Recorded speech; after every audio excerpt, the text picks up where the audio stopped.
En un entorno con barreras estructurales para las empresas y presiones económicas, ¿qué esperan sus clientes y empleados? En el presente capítulo de los podcasts de Sectorial lo analizamos. La pregunta sobre los empleados y los clientes es clave, pues los clientes son como la gasolina para la organización. Los empleados son quienes saben dónde encontrar esa gasolina y distribuirla al interior de la organización. Ahora, entonces, ¿qué va a esperar el cliente de la empresa en este próximo futuro? Uno puede responder eso, pues tiene que entender qué es lo que los está influenciando, qué es lo que induce a su decisión de compra y cuáles son las características o las decisiones previas que tiene al momento de realizar la compra. Se encuentra que, según Wunderman Thompson, que es esta compañía que se basa en tecnología, pero que analiza directamente consumidores alrededor de los países, de hecho en sus análisis induce o más bien revisa comportamientos del orden de los 27.000 compradores, que el precio va a seguir siendo el principal inductor en la decisión que incide en la compra del cliente. Ese se lleva el 63%. Pero de ahí es clave una experiencia adecuada. En esa experiencia adecuada, si estamos hablando de ventas online, pues es clave una descripción precisa del producto, es decir, que lo que uno busca en internet y lee toda esa descripción, pues luego cuando le llega al hogar, ese sea el producto tal cual como lo estaba buscando, que sean fáciles de encontrar, que no se vaya a presentar un producto en el sitio web y luego se diga que el stock no está disponible, que si viene con una serie de complementos, esos complementos lleguen al momento de realizar el pedido, que luego si hay algún problema, pues se dé un servicio al cliente posteriormente, que las imágenes sean claras, que esa entrega sea gratuita, que sea muy rápida, y de hecho velocidad y precio tal vez van de la mano entre lo que más busca un cliente o estará buscando el cliente en el futuro, y que si por alguna razón tengo que devolver ese producto, no sea engorroso, lo pueda hacer inmediatamente, no me pongan a voltear. Esos son los principales elementos que están incidiendo en la decisión de compra. Se sentía un poco después de pandemia que el cliente se iba a convertir completamente online. Algunos dijeron en el momento de pandemia que estábamos ya en el apocalipsis del retail y se encuentra que realmente el cliente, si bien es muy amigo de la tecnología, disfruta la tecnología, también le gustan los canales offline. Entonces estamos en la omnicanalidad y seguiremos estando en la omnicanalidad por los próximos años. De hecho, cuando estábamos antes de pandemia, por ejemplo en Colombia, el 38% de las personas prefería hacer compras en un canal online. En el momento de pandemia, durante el aislamiento, eso subió a un 61%. Y en la actualidad, no es que haya descendido tras un 38%, ni se ha incrementado mucho más, sino que se encuentra en un 52%. Entonces, la mitad de las personas les interesa un canal digital, la mitad de las personas les interesa un canal completamente presencial. Entonces, lleva a las marcas, a las empresas a mantener el desarrollo omnicanal. En esos diferentes procesos de compra, lo que más están viendo el cliente que debe mejorar la empresa es toda la logística asociada a la entrega del producto o los servicios asociados a la experiencia en el canal online. De hecho, han identificado que el comportamiento de precios está siendo sano, pero todo lo que tiene que ver la experiencia en el desarrollo del proceso de compra es es un reto gigante por parte de las organizaciones. Ahí los clientes, porque es clave irle a preguntar para poder saber cuáles son las mejoras que debe realizar la organización. Yo recomiendo que se mejore el tiempo de entrega, el proceso de devoluciones, que constantemente se haga un review de ese producto y que se chequee que esos reviews sí sean verídicos, o sea, las personas leen cuáles son los comentarios que se está haciendo sobre el producto y dudan si eso sí es verdad.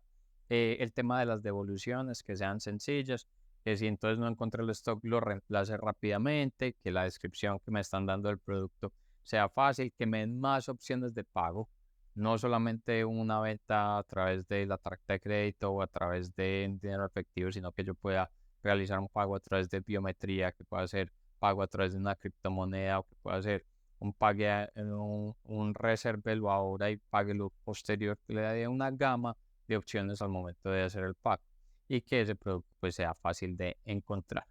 Ahora bien, ¿quiénes están influyendo en la decisión de compra? Pues el principal influenciador alrededor del mundo es uno mismo. Alrededor del mundo no hay una mayor influencia por parte de otros actores. Diferente en nuestra región, que el principal influenciador al momento de desarrollar una compra es la familia. De ahí le siguen los amigos y de ahí está uno mismo. Luego también en Latinoamérica es importante el rol de los influencers o el rol de los bloggers y demás actores ya no son tan relevantes, es decir, no es tan relevante o no influye directamente en la decisión de compra un asesor de venta, una celebridad, los empresarios, un colega de trabajo cuando da una recomendación, un deportista, un periodista, un político, eso es la persona, el comprador en la actualidad, no lo tiene en cuenta al momento de tomar una decisión de adquirir un producto. Y también muchas veces, o sea, va a volver cada vez más clave que las empresas puedan ir directamente al cliente y no al distribuidor.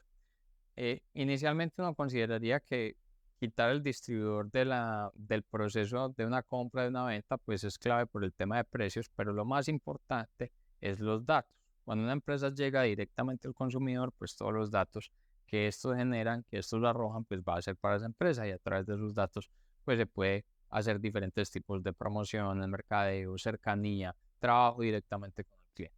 Entonces, para uno poder llegar directamente al cliente, pues el cliente lo que está diciendo es, deme mejores precios, deme una entrega gratuita, haga que las devoluciones sean gratuitas, mejore su entrega, que sea mucho más rápido, que esté completa. ¿Qué tal si crea un programa de fidelidad? ¿Qué tal si me da un acceso a productos exclusivos? Que yo tenga el premier o la previa de un producto nuevo que va a salir. Deme más información, deme más descripción de ese producto, mejóreme mucho más la oferta, que sea más diversificada, empaquétemelo con algún otro tipo de producto o solución. Piense en mí solamente como yo, como individual, no similar a los demás actores, entonces piense en soluciones personalizadas. Deme la posibilidad de hacer una preorden, o sea, le puedo incluso pagar en este momento y me entrega posteriormente si es un producto exclusivo. ¿Y qué tal si piensan en un programa de suscripción donde me mantenga constantemente informado y me pueda dar ese acceso a los productos? Luego, entonces, también es relevante el tema de los productos digitales, ¿sí? De hecho, los productos digitales se volvieron protagonistas en el momento de pandemia, pero hay muchos productos pues, o servicios que en un mundo completamente digital no se puede generar. Pues la experiencia en algunos casos, cuando hablamos de servicios, tiene que ser presencial. Pero entonces, si pensamos en temas digitales, podemos tal vez volver de forma online algunos elementos del proceso de compra. Tal vez el producto como tal es un producto físico, pero entonces se desarrollo de experiencia que pueda estar la digitalidad.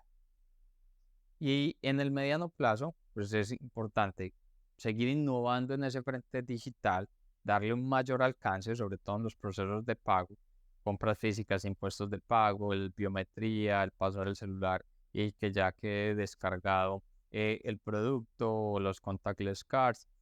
Pensar mucho más en el gaming commerce, un gaming que en Colombia pues ya tiene 10 millones de usuarios y esos 10 millones de usuarios constantemente hacen compras y con mayor inserción, tal vez no tanto el metaverso, sino mucho más de lo que es la realidad virtual y la realidad aumentada, pues ese gaming commerce es clave, los voice commerce seguirán teniendo más protagonismo con la inteligencia artificial, ya no es solo el Google Home o el Alexa de Amazon, sino que diferentes soluciones basadas en inteligencia artificial pues darán un desarrollo de comercio a través de la voz y todos los procesos de automatización, lo que tiene que ver con el comercio programático, o sea, entrego un producto, pero ese producto tiene unas soluciones posterior a las cuales yo debo acceder. Desde Sectorial construimos semanalmente el sistema de alertas y oportunidades que te permite identificar las oportunidades comerciales que están emergiendo en los sectores, anticipar cambios y mapear sus tendencias para materializarlas en la estrategia de tu organización. Para conocer más sobre este producto, visita www.sectorial.co. Eso es lo que está considerando el cliente, eso es lo que va a esperar en los próximos meses, en los próximos años por parte de la empresa y ahora los empleados que están considerando. El tema del factor del talento humano pues es relevante, mencionamos al principio, si bien el cliente es la gasolina de la organización, pues el empleado es el que identifica dónde está esa gasolina y la distribuye en toda la empresa. Ahora bien, hay unas presiones importantes, por ejemplo, en el caso de Colombia, porque cuando uno analiza los factores prestacionales, en Colombia en salarios inferiores a los 10 salarios mínimos, ese factor prestacional es del orden del 38,4%. Tú te vas a la media de la región, es el 27,3%, es decir, que en Colombia es 40% más costoso contratar a una persona que la media de la región. Por eso, pues en nuestro país tenemos un alto nivel de informalidad, el orden del 56% de las personas, su empleador no lo contrata de una manera formal, es decir, no paga pensión, no paga salud por esa persona, por las mismas barreras que genera ese factor prestacional. Entonces, se ha pensado tradicionalmente el empleado es como pagar simplemente el salario, pero el empleado ya no considera solamente esos elementos. De hecho, con todos los cambios que se dieron después de pandemia, pues pasamos, por ejemplo, en pandemia las personas aferradas a su puesto de trabajo, producto de que en pandemia el desempleo llegó a tocar el 24%, entonces nadie se podía dar el lujo de simplemente renunciar o salir de su puesto de trabajo por las presiones que había en materia de desempleo y los mismos ingresos para las personas. Ese aferrarse a ese puesto de trabajo, luego cuando pasamos el tema del aislamiento, hubo un gran agotamiento por parte de las personas y empezó un proceso de renuncias masivas. Personas cansadas ya de ese lugar de trabajo, pues se retiraron y en la actualidad ya estamos viendo un proceso de despidos masivos. Es decir, pasamos de esas renuncias, luego unos despidos, entonces se siente que hay un momento tal vez del mayor inconformismo de muchos años en la relación entre empleados y empleadores. Cuando tú divides esto por generaciones, encuentras que los más insatisfechos al interior de las empresas está siendo la generación Z, las personas que nacieron entre 1996 y el 2012. Hoy conviven al interior de la oficina, al interior de las empresas, 4 generaciones. Los boomers, que fueron los que nacieron entre el 46 y el 64, los X, que fueron los que nacieron entre el 65 y los 80, los millennials, que fueron los que nacieron entre el 81 y el 95, y esta generación Z. De hecho, Microsoft hizo un análisis y hacía como unas preguntas a estas generaciones. Y en esas preguntas, o más bien unas frases con las cuales se identificara. Una de ellas era, mis ideas no son tenidas en cuenta en la organización. Mientras los boomers, el 9% sentía eso, en la generación Z estaban un 14%. En las reuniones no me dan la palabra. Mientras los boomers sentían un 9%, la generación Z un 16%. No siento que encajo en esta empresa y mi trabajo no es excitante. 12% eran los boomers, el 16% era la generación Z. Y se tiene que tener en cuenta esta generación, este tipo de características, porque luego pues, van a ser los que van a ir teniendo la mayor participación al interior de la organización. También es importante tener en cuenta que las visiones son muy diferentes entre los que crearon la empresa, esos accionistas, los empleados y los estudiantes. Los estudiantes serán pues los empleados del futuro. Por ejemplo, mientras que a los accionistas, los fundadores, lo que más le parece clave o las razones para trabajar en su empresa termina por las oportunidades de aprendizaje, por la cultura, por un crecimiento profesional rápido o el propósito para los empleados. El tema que valoran mucho más al interior de una empresa es el salario y que exista flexibilidad, ¿sí?